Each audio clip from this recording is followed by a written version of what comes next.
Good morning, everybody, and welcome to this week's Team Kentucky update that we are doing just a little bit early. Momentum these last 2 years, and it doesn't show any signs of slowing down. Since the start of my administration, we've announced over 800 projects with a total investment over $26.6 billion, new dollars, invested in the Commonwealth. Right now, Kentucky has more than 50 or nearly 57,000 more jobs than before the pandemic. We have not just bounced back, we are marching forward together into a brighter future. A main driver of our recent success is the auto industry's historic move towards electric vehicles. Since 2020, we've seen about 20 EV-related announcements, accounting for over $11.2 billion in planned investments and more than 10,800 new full-time Kentucky jobs. These investments have secured Kentucky's spot as the EV battery production capital of the United States and is getting us recognized in what we hope as just the EV capital. Just getting started. One of these critical projects is from Rivian, a designer, developer, and manufacturer of electric trucks. In April, Rivian announced plans to establish a $10 million remanufacturing facility in Bullock County that's going to create 218 full-time quality jobs in the area. 26,000 square foot facility in Shepherdsville. This project will see the company improve and update the existing operation to establish a remanufacturing facility to support the company's EV trucks. This project provides full warranty and repair work for both consumer and commercial Rivian trucks. That includes the R1T pickup, which I had the opportunity to take a spin in around the Capitol today. Rivian's investment continues to solidify our position in the EV. I want to congratulate Rivian on this exciting new announcement and say that I greatly appreciated the opportunity to try out the R1T. It is an incredible truck, and all its abilities and what it can do is really incredible, both from technology, but I will also say as a driver. I'd now like to welcome Chris Nevers, Senior Director of Public Policy at Rivian, to come up and say a few words on behalf of the company. Governor? Yes. All right. Thank you very much, Governor Beshear, and your Cabinet for Economic Development. On behalf of Rivian, we greatly appreciate all the support from the Commonwealth of Kentucky. We've been delivering vehicles to customers for just over 2 years, for just under 2 years, rather. So maybe a brief background here is appropriate. Rivian is an independent American manufacturer of all-electric pickups, SUVs, and commercial vans. We're proud to manufacture our vehicles in America's heartland, to support the reshoring of U.S. domestic manufacturing, and support. In 2017, the company acquired the former Mitsubishi production plant in the town of Norman, Illinois. Originally slated to be torn down and repurposed, Rivian has instead invested over $2 billion into the facility and now employs over 7,500 folks there. We build 3 models in Normal: a light-duty pickup called the R1T, Governor drove that one, a 7-seater SUV called the R1S, and a commercial delivery van we designed and engineered in collaboration with Amazon, our first commercial customer. Not to brag, but all these vehicles are amazing, as you witnessed. It's great to have you in that truck. They are truly leading the industry forward. The R1T, our flagship vehicle, was the first modern all-electric pickup in the U.S. market, and in 2022 won Motor Trend Truck of the Year. The R1S and the R1T also both earned the coveted Top Safety Pick Plus from the Insurance Institute for Highway Safety. J.D. Power also gave the R1T pickup top honors in its 2023 Electric Vehicle Experience Ownership Survey for highest overall ownership satisfaction. We remain focused on ramping production in our Normal, Illinois plant and making significant investments in our next generation vehicle platforms. Rivian's mission is to keep the world adventurous forever. And we've committed to both decarbonizing our business and supporting environmental conservation, complementary and necessary work that is required to preserve our world for future generations. To remain globally competitive, strengthen our national economic security, and address climate change, the U.S. must make transportation electrification a priority. Rebuilding our domestic auto supply chain will reduce costs and risks for companies like Rivian that have already invested billions and created thousands of jobs in America's heartland. This step into Kentucky is a key part of that plan. Our investment in Shepherdsville will bring remanufacturing and other support capabilities to the region and will help bring good-paying jobs plus training to local residents. We're excited to begin this partnership with the Commonwealth of Kentucky, and we look forward to growing our presence here for the years to come. Thank you for your warm welcome. Thank you. Appreciate you. Thanks. Thanks for letting me drive the truck. Anytime. All right. Next, today, as we near the one-year anniversary of the deadly floods in eastern Kentucky, I'm excited to welcome the U.S. Department of Agriculture, Rural Development, Kentucky State Director, Dr. Tom Carew, and Floyd County Judge Executive Robbie Williams to announce millions in grants that will soon be available to help our rural communities which were devastated by the flooding, to specifically help them repair critical water infrastructure. The damage the flooding did to our families and rural communities was unprecedented, but we know it did over $1 billion of damage to our water and our wastewater systems. We have more than 20 counties and communities on the screen declared in 2022 and are eligible to apply. The funds will be used to repair damaged water infrastructure as well as reduce long-term risks from future weather events. We understand there are more than $247 million in federal grants nationwide, which will be available until they are expended. The application is only open to Kentucky and other states with certain major disasters. More information can be found on rd.usda.gov. I'm proud of the work that our administration did last year, working with Tom, the White House, and members of Congress to push the inclusion of this and other major disaster funding in the federal budget. Today, we're once again keeping every system, every life, no matter how long it takes, we are going to fulfill that promise and get that job done. So thanks to Dr. Carew and USDA Rural Development for providing relief and hope to our people and communities as we work towards a brighter future. Dr. Carew, if you join us to say a few words. Thank you, Governor. Appreciate you. Thank you. Opportunity to be here with you all today. So thank you, Governor Beshear, for helping to highlight this important supplemental funding.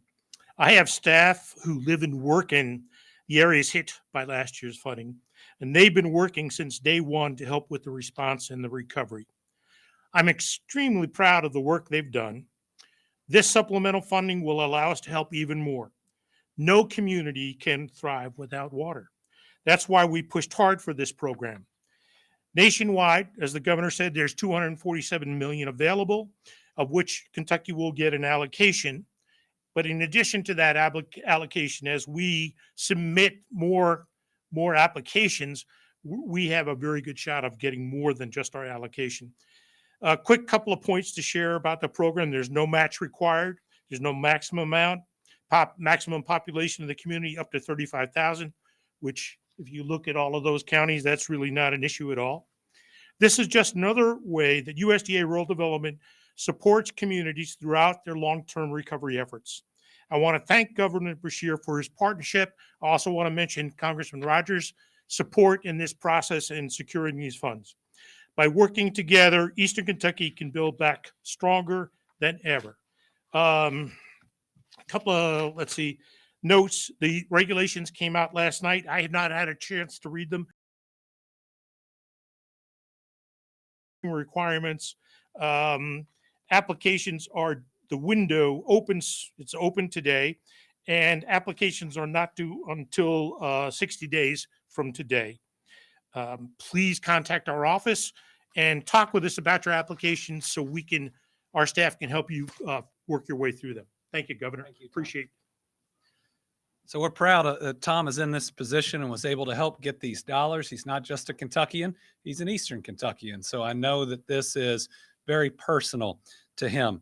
Next, I welcome Floyd County Judge Executive Robbie Williams to talk about how much these grants are needed. Robbie showed incredible leadership throughout this flooding event and beyond, and it's incredible how it is rising back up, and not just that, they're moving forward. Judge? Governor, thank you. Appreciate the kind words about Floyd County. Governor, I do want to thank you. I want to thank Dr. Carew for the great work that you all are doing in the USDA. I'm Robbie Williams. I'm the Judge Executive of Floyd County, the beautiful Floyd County in eastern Kentucky. The flooding last year was devastating to Floyd County and a lot of our surrounding counties. We had you go to bed one night, you wake up the next day, and your life's gone. Everything that you've worked for your entire life, it's gone the next day. We not only lost property, we lost lives. We had folks we had the loss of life. One thing about us folks in eastern Kentucky, we all stick together. So we're all in this together, and we're going to work through it together with the help of the governor, his administration, and the folks that help us on a daily basis. This is the worst flooding that we've experienced in a generation, maybe our lifetime. And I really hope that we never see it again in our lifetime, or anyone else has to experience it. But in the aftermath, I stood at the Martin Community Center trying to figure out how we're going to work through this. The governor visited us a couple of times there, the staff to ensure that our needs were met. And as we sat down and we put pen to paper, we quickly realized this is an event that's going to be difficult for us to overcome on our own, even with the support we're getting at the state and the federal level, because we had so many families that were displaced, and the actual terrain that we live in eastern Kentucky, it's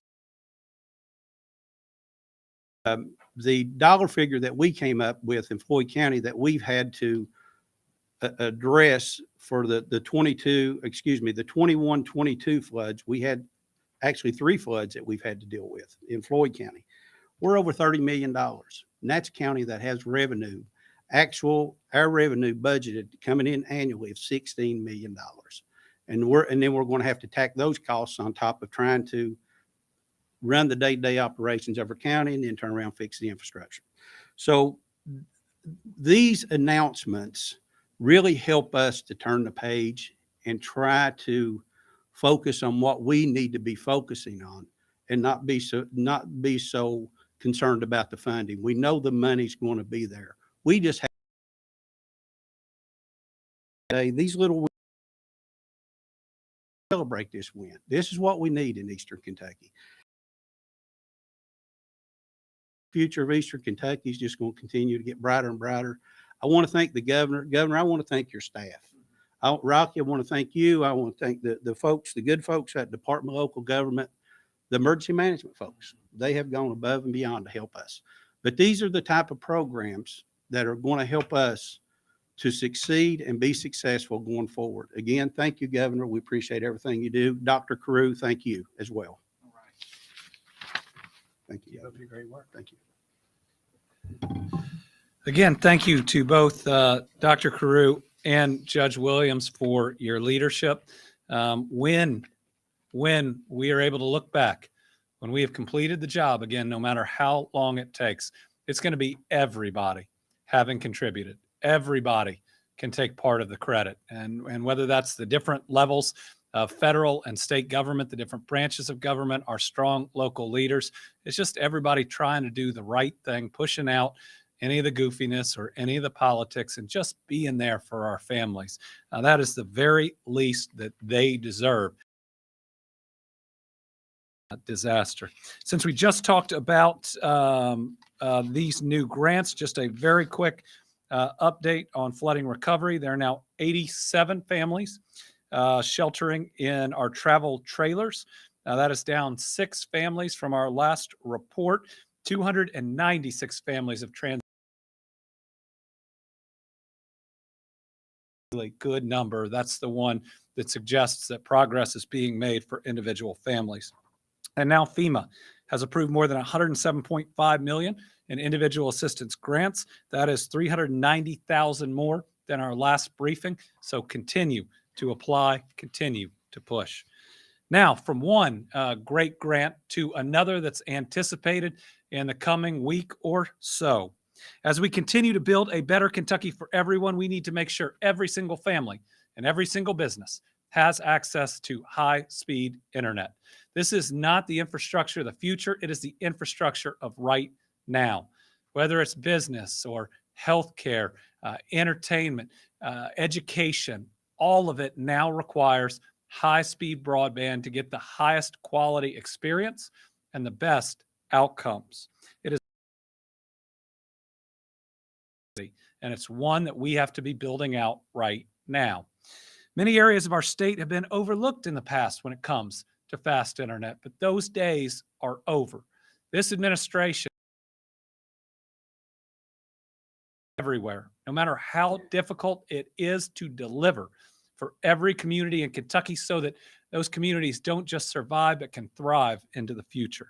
That's why in June of 2022, under our Better Kentucky plan, I announced the largest public sector investment in broadband in our history, $89 million that got matched in the private sector. It got up to $203 million, which is providing high-speed internet to 34,000 families and businesses that didn't have reliable or fast enough internet.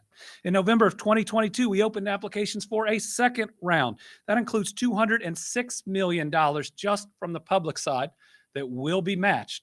And so just think about how many households that will add on to the numbers that we have already announced, at least 45,000 more households and businesses. These projects are expected to create 10,000 direct and indirect jobs along the way. And then September 1st of last year, we opened applications for a $20 million pool for pole replacement grants from the Rural Infrastructure Improvement Fund to make sure that we are addressing each part of the infrastructure that builds out this high-speed internet. In December of 2022, I also announced that we were. That's not all. We hosted a Better Internet Initiative listening tour, traveled to 14 different communities to hear feedback directly from Kentuckians. I was elected by my fellow Appalachian governors to serve as the state's co-chair for the Appalachian Regional Commission for 2023. This role helps me advocate for better connectivity, not just in Kentucky, but in all of Appalachia. Last year, I encouraged Kentuckians to provide feedback on the National Broadband Map when it was released, and we've encouraged Kentuckians to take the broadband speed test and to sign up for the Affordable Connectivity Program. We're one of the better states at getting our people to sign up for that ACP program. We are proud of the progress we've made, but we believe that, again, through the Broadband Equity Access and Deployment, or BEAD funding, that we expect to be announced really soon, we are going to see the largest and what will be the most transformational investment in our history in broadband, which should move us significantly forward to really being able to set the goal of getting internet to everyone and every business, not in our lifetime, but in the coming years. It's going to be a major task, but we are going to have more funding available for it than any of us had ever imagined. So an incredibly exciting moment for the Commonwealth of Kentucky.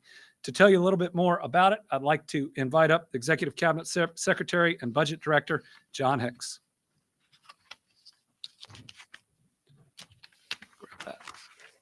Thank you, Governor. As Governor Beshear said, his administration is the first to put in place a broadband grant funding program. He just mentioned the $300 million from American Rescue Plan Act funds that were awarded last summer, and we expect to make the next round of awards by the end of July. So that'll be an exciting announcement. But there's something even bigger coming.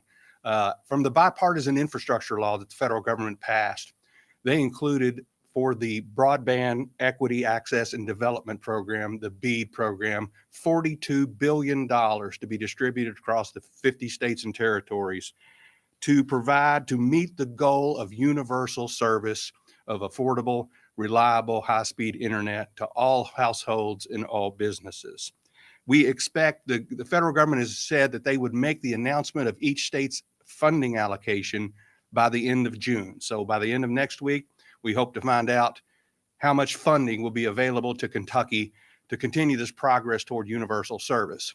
There's been an outside estimator who said that it could be in the neighborhood of $1 billion coming to Kentucky. We will find out for sure by late next week. Each state has several steps that it has to take in order to draw down and access these funds. First of which is the preparation and submission of a 5-year action plan, which will be submitted later this summer. The $5.8 million grant the governor referred to as a planning grant that encompasses a number of things, one of which is our preparation of that action plan. From that, then each state will also provide what is called an initial proposal. It has certain guidance about what it is we include, and we have some timelines on that, and we've begun the process of working on that, and the federal government has not finalized the guidance on all that is to be included. We expect to see that in the near term as well. Once that initial proposal is approved, they will release 20% of the state's allocation available for broadband deployment projects. So we will be able to move forward with upwards of $200 million in another round of grant awards once that is done. After that, each state submits a final proposal. And from that, once approved by the federal government, then the remainder of that allocation. State Office of Broadband Deployment has been working hard to prepare the action plan to set us up to meet the deadlines. I know the governor will want us to access those funds as soon as possible. And so we're working in that direction. One of the other things that's happening with this planning funds is we're creating a map that will be available on site on the website that will show from the federal government and from our work where there are no service locations, meaning literally no internet available, where there are unserved locations, which is locations with speeds of 25 meg download and 3 meg upload or less, and then underserved, which are higher speeds. And those are the areas that are eligible to be have infrastructure deployed. In Kentucky, our priority is first those locations with no service. The grants we're going to award at the end of July are going to have an emphasis on that, not low service, no service. We will also have some grants in there that will provide unserved. Very exciting news. Each state is anxious to see how much is going to be available to them, but the goal, both the federal government's and this state's goal, is to act as universal service. Thank you, Governor. So we are awaiting an announcement about what the dollar figure is going to be, but let me say our expectation is informational, historic. I think all those adjectives are going to describe the news when it becomes official. Highway safety and economic development have been two of our highest priorities in this administration. And down in Western Kentucky, in the city of Cadiz, both of those objectives have been met in the form of a highway project for which I approved discretionary road funding through the Kentucky Transportation Cabinet. The project itself was rather simple. With award of $140,000, a new street called Jolly Way that improved traffic flow for a nearby school bus garage and at the same time benefited local businesses. Before Jolly Way, school buses traveling from the bus garage to Trigg County schools had to cross 4 lanes of traffic to turn left onto US 68 without the aid of any traffic control devices. But Jolly Way now provides school buses as well as a lot of commuters with direct access to a signalized intersection where they can safely make the turn. In fact, it has been such a great improvement that 2 restaurants, a convenience store, and 2 retail businesses have opened on Jolly Way. So this project has delivered on some key themes of our administration. Number 1, to increase traffic safety. Number 2, to support public schools. And number 3, to boost economic development. We have a video that tells the story of how something that some may have thought was small can make a big difference.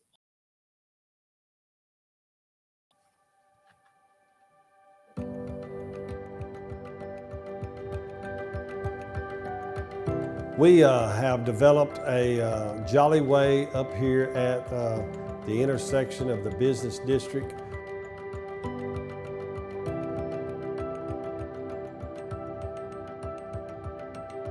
Before we built Jolly Way, The buses would have to come out of the bus garage and go out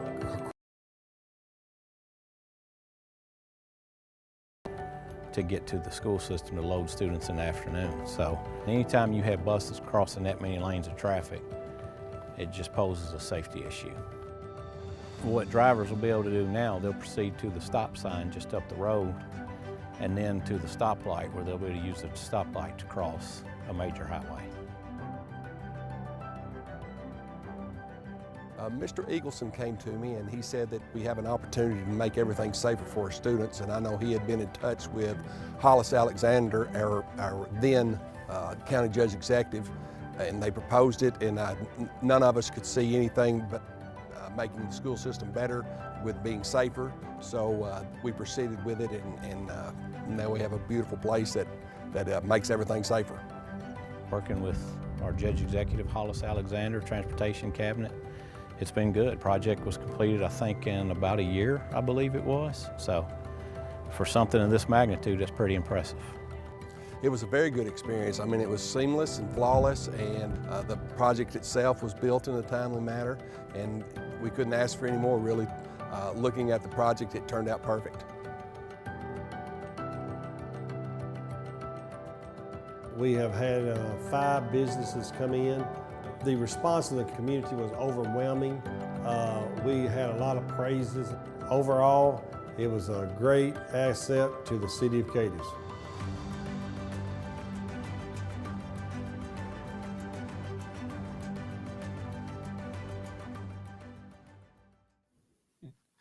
And now from the Transportation Cabinet to the Energy and Environment Cabinet, today we have an update and positive news on oil capping here in the Commonwealth. Kentucky has oil and gas wells that are no longer in operation, and they emit methane, which harms our planet. So we were able, through federal grants, to put together a program with our Kentucky Oil and Gas Association, whereby we cap these wells across Kentucky. It's something where the private sector and industry and government came together to create jobs and to do the right thing. So far, 540 wells have been capped in 23 counties. 42 contracts have been signed to plug a total of 628 wells. And through the initial grant, we have the potential to cap up to 700 wells. This is great news, and to my understanding, Kentucky is leading the nation in this effort. We work to be prepared to launch it quickly, and the work that we have done, I believe, exceeds and significantly exceeds that of other states. We're one of 22 states that received funding, and while 7 have started this work alongside us, we have reported the highest number of wells plugged under this first grant. Folks, we are getting things done in Kentucky. No matter the goal, we're going to see it through. We've already created up to 90 jobs with this work, and there's the potential to create 30 more. And we're getting great feedback from communities directly impacted. For example, Bradley Rideout, president of Echo Valley MX LLC in Webster County, said the plugging made room for more parking when he hosts events at his business. So we're really proud of the work that is going on there. Today, I also want to give an update to Kentuckians on successes we're seeing in hiring critical positions across state government. I don't have to tell you that shortages that had started well before I became governor, especially since the General Assembly eliminated pensions and reduced them for new hires over the years, led to critical shortages in really important areas where government services are absolutely required. I'm talking about social workers, These are folks that deliver essential public safety services, and their dedication is second to none, and we owed them better than what the state was providing. Over the years, we've taken many steps to make these positions more competitive through pay increases and enhancing recruitment efforts. So let's start with our social workers. Prior to this administration's efforts, which included a significant pay raise for those who protect our most vulnerable citizens, especially our children and our seniors, before we took action, the annual salary for an entry-level family support specialist was $26,483. Today, it's $41,946. An entry-level social worker, when I became governor, was making $33,644. That's hard to pay off the student loans of the significant education that you have to be a social worker. Now, it's over $50,754. That is great progress, and we're seeing more folks stepping up to take these positions. According to the Cabinet for Health and Family Services, from June 1st to June 15th, the state hired 29 social service workers and 33 family support specialists. And if you look back to December 2021 compared to now, after years of losing people and losing people and losing people and that compounding, we have seen a nearly 6% increase,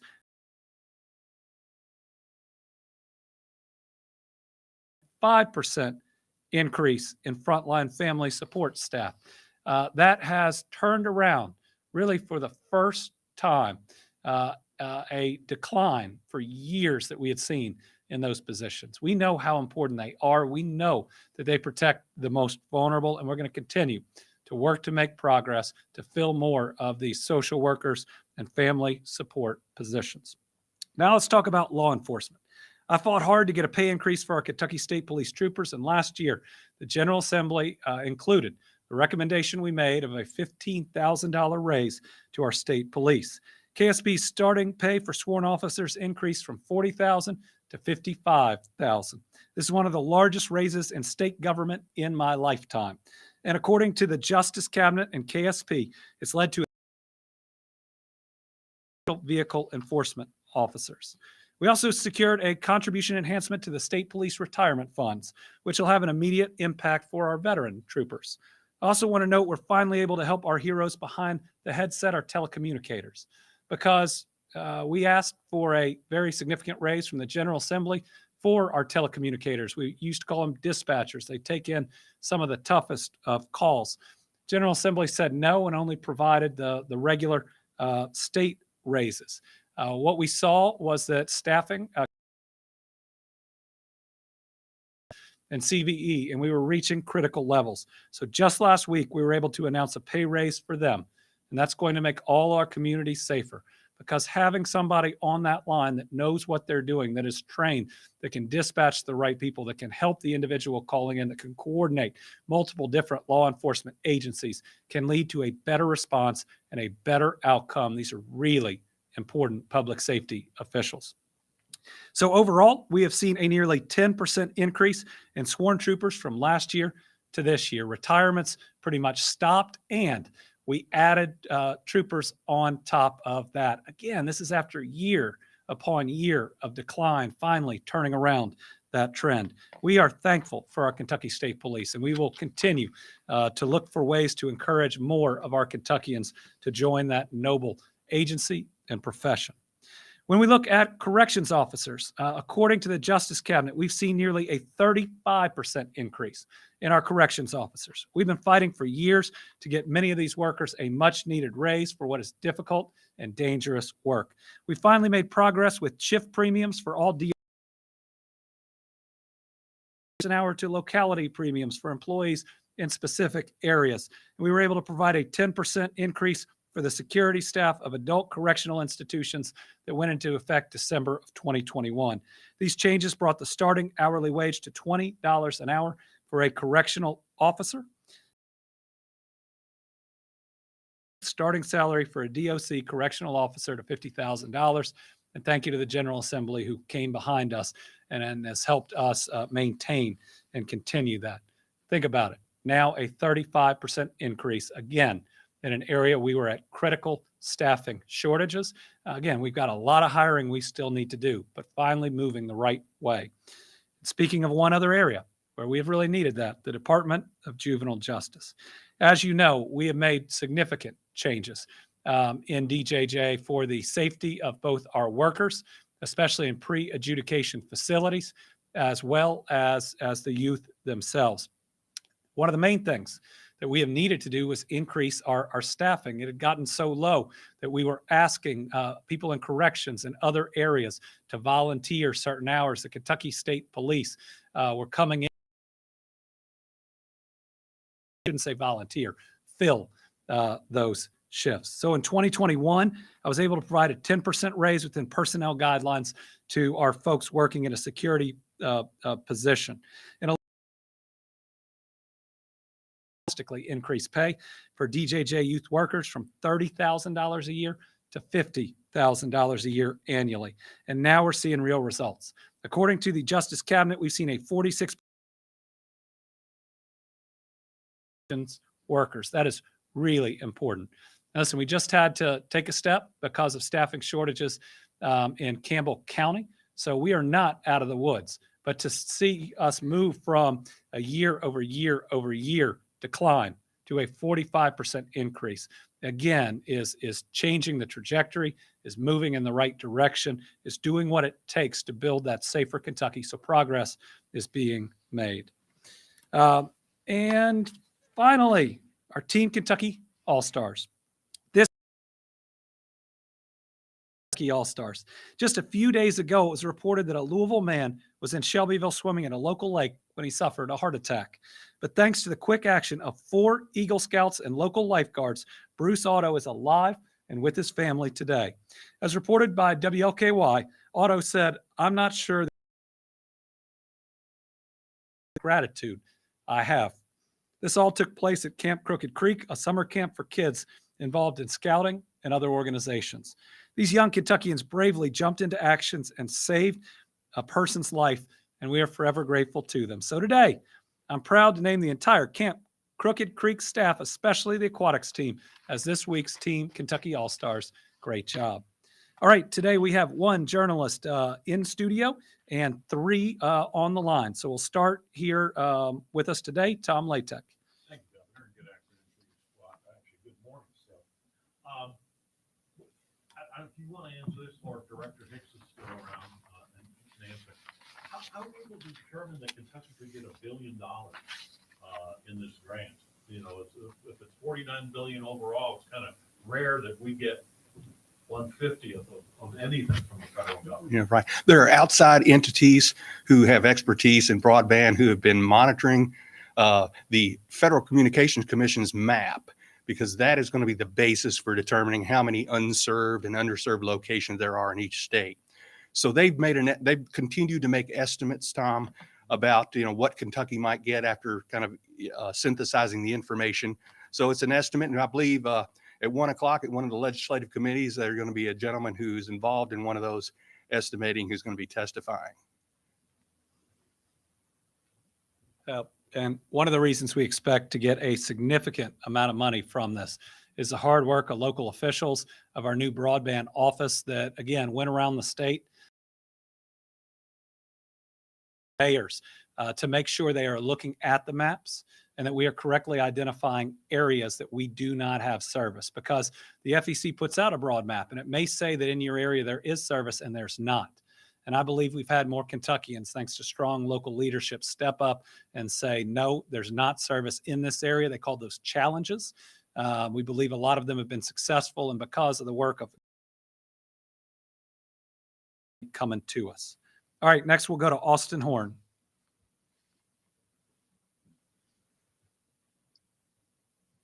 Thank you, Governor. Kind of got a 2-part question. I'm wondering if you just have any general response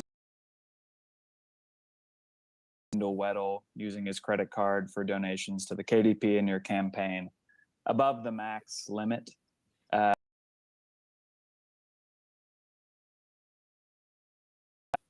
An hour or so ago, sent a letter to the FBI asking them to investigate the matter.